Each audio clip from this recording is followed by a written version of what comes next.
Ain't this deja vu all over again? Well, you don't even have a shotgun. Do I need one? No, because there's nothing in the cash box. This is nothing like the first time. Well, see, that's because the first time you surprised me. This time you didn't. Raiding the coffers so you'd be flushed to split after the DNA test comes in. That was very predictable. I should already be gone. I know. I know you're just sticking around to do me a favor. I appreciate it. Look, why don't we just drop this? Look, I don't want to be your son. You hate being a father. Why don't we just destroy the DNA test results and move on with our lives? Why the hell would I want to do that?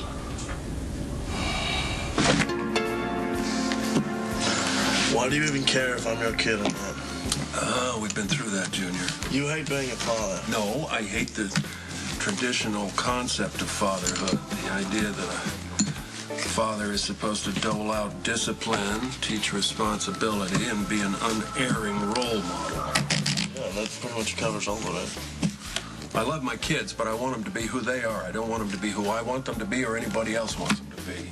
Lucky and I have a few problems right now, but we had good years. And Lulu, I'd be proud of her even if she wasn't mine.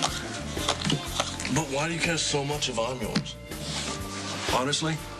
You could try that, yeah. I don't know. I really don't. Maybe it has something to do with how much alike we are. I think I want to know why. Is it coincidence, genetics, or are you just a better con than I thought? But however it turns out, like I told you, if you still want to run after the DNA test results come in, I'll buy you a ticket anywhere you want to go. I might take you up on that. You know, if I am your old man, nothing changes. I have no expectations. Good. You know what's good? You stayed out of the syndicate. When I was your age, I was so wrapped up in organized crime, it took me years to break free. You've been very wise to play your own game, nobody else's. I suppose. How did I know I'd find you here? Still conning my husband? I understand needing a father. Oh, here we go. Well, I had a perfectly good father, God rest his soul. I always wished that I had a better relationship with my father, and I deeply regret not having a good relationship with my sons. You have kids. I have 2 sons, a record producer and a filmmaker. They rarely ever come and visit, and I deeply miss that connection. I don't miss any connections. I just want to know the truth. Don't get me wrong. I deeply appreciate the quality of the con.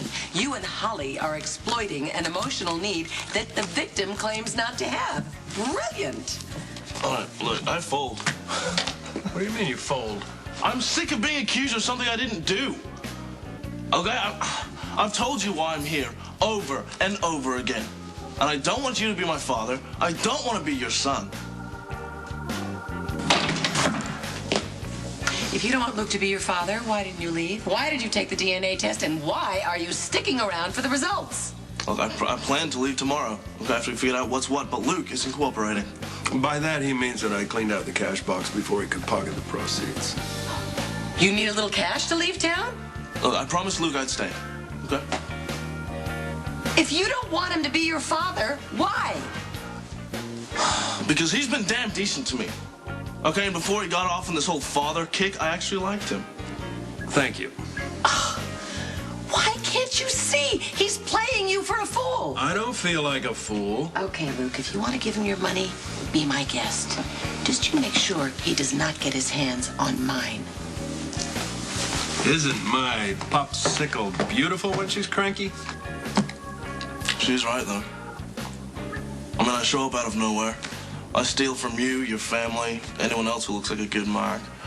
You know, I have no formal education. I drink too much. I'm a liar. All I can think about is the next town, the next mark, the next anything. You know, why would you want me to be your son? You know, if it turns out that you have inherited my warped genetic scramble, it does come with a whole cornucopia of colorful family history. I'm afraid to ask. Well, for example, my Aunt Ruby. That would be your great aunt. Ah. She's gone now, but you would have liked her. Yeah, how's that? Well, she was a hell of a broad. She was tough, she was honest. She didn't suffer fools gladly. She had a wicked tongue. I mean, if you crossed her, you didn't walk away unscarred. Does she live here? Eventually. She ran Kelly's for a while. But when I was a kid, she had a house in Florida. Working girls. Beautiful. Professional women who knew how to give a man a taste of heaven for a modest fee. So, you grew up in a whorehouse?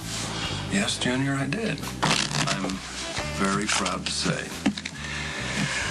It was an idyllic upbringing for a young man of my proclivities. When other teenagers were trying to make the team and hoping to get a date for the prom, I was hustling Johns and warming the beds of Ruby's girls. You know, she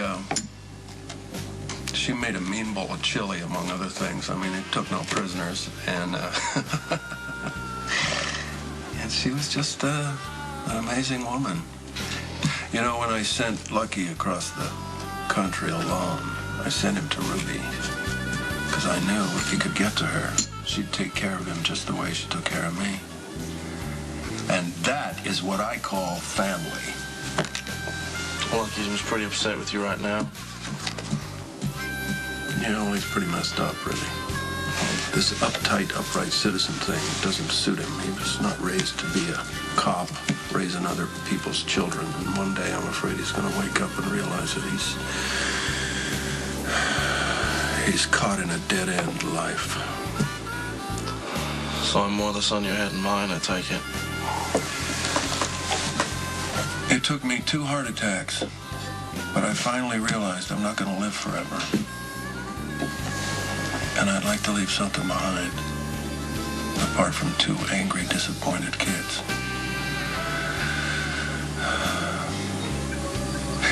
If it turns out you are my son, I hope you stick around. Because you may not believe this, but I have what you need.